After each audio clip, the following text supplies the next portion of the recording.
Bodillon, vous êtes président de Clear Channel France. Vous êtes également en charge au niveau global chez Clear Channel des Smart Cities. En quoi le gain de Monaco, du marché de Monaco, a marqué un tournant dans votre développement en France? Alors, c'est un moment très important pour nous parce que d'abord, ce gain se produit au moment où la principauté de Monaco a lancé un projet qu'ils ont appelé de Smart Principalité qui s'appelle Extended Monaco. Et donc nous sommes liés pendant 10 ans avec la principauté de Monaco et le point de départ c'est la fourniture d'un certain nombre d'abris voyageurs digitaux avec pas mal de, je dirais, de services qui sont associés à ces abris voyageurs. Et donc c'est une démarche qui consiste en fait à avoir un partenariat avec une principauté qui a pour projet de bâtir une Smart Principality. Donc pour nous c'est extrêmement important parce que c'est à ce moment-là que nous allons pouvoir aussi, je dirais, rassembler un certain nombre de nos idées et les mettre en œuvre concrètement sur un territoire. Sur un territoire d'ailleurs assez compliqué techniquement et en termes d'ergonomie, c'est un pays très dense. Oui, en fait, c'est intéressant parce que c'est un territoire très, très étroit, mais en même temps avec énormément de mobilité. Les gens circulent beaucoup. Et donc, notre point de départ, qui est en fait d'informer un certain nombre de personnes qui sont dans l'espace public sur un certain nombre de questions, notamment liées à des problèmes de mobilité, l'arrivée du bus, etc. Pour nous, c'est un case très intéressant qui va nous permettre donc de développer aussi des initiatives en termes de services nouveaux. Et en termes, je dirais, pratiquement d'entertainment lorsque les personnes attendent le bus ou sont en train de transiter d'un endroit à un autre. Alors, dans ce paysage de la Smart City, quelles sont vos ambitions? Alors, l'ambition, c'est que le groupe Clear Channel ait une vision la plus claire possible de ce qu'il peut apporter dans les années qui viennent à cette nouvelle construction urbaine et à ces nouveaux besoins, ces nouvelles utilités qui émergent de la part des citoyens, qui sont également des consommateurs, donc de plus en plus exigeants vis-à-vis de leurs élus, et qui demandent donc un bien-être, qui demandent de l'information, et qui demandent aussi des espaces publics aménagés, de telle sorte qu'ils retrouvent un lien social et un plaisir de se retrouver. Donc tout ça fait que voilà, nous sommes dans cette démarche, et bien évidemment, comme nous sommes une plateforme de communication dans l'espace public, nous continuons, je dirais, de laisser les marques s'exprimer sur nos mobiliers, mais il y a aussi cette nouvelle approche qui consiste en fait à mieux lier en fait les élus et leurs citoyens. Donc ça veut dire que le Digital Out of Home devient un média qui rapproche les citoyens?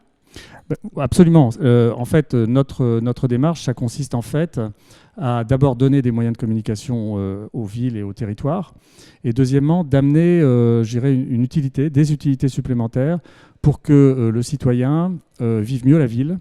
On voit bien qu'un des gros problèmes, c'est comment les urbains vont rester dans la ville. On voit que, par exemple, le territoire parisien, 80% des cadres ont envie de partir du territoire parisien parce qu'en fait, la vie est difficile en ville et que, en fait, je dirais l'avenir, c'est comment on va rendre la vie plus facile, plus agréable, plus joyeuse, avec notamment des questions de beauté, d'aménagement qui correspondent en fait à des besoins nouveaux dans la ville par ces générations qui arrivent. Et pour aller vers plus de beauté, vous avez, je crois, un partenariat avec Beaux-Arts. Est-ce que vous pouvez nous en parler? Absolument. En fait, on a des partenariats, on développe beaucoup de partenariats pour amener ces valeurs supplémentaires dans la rue, parce qu'on n'a évidemment pas toutes les compétences.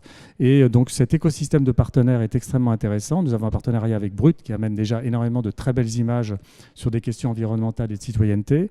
Et on a ce partenariat avec Beaux-Arts qui consiste en fait à amener un certain nombre de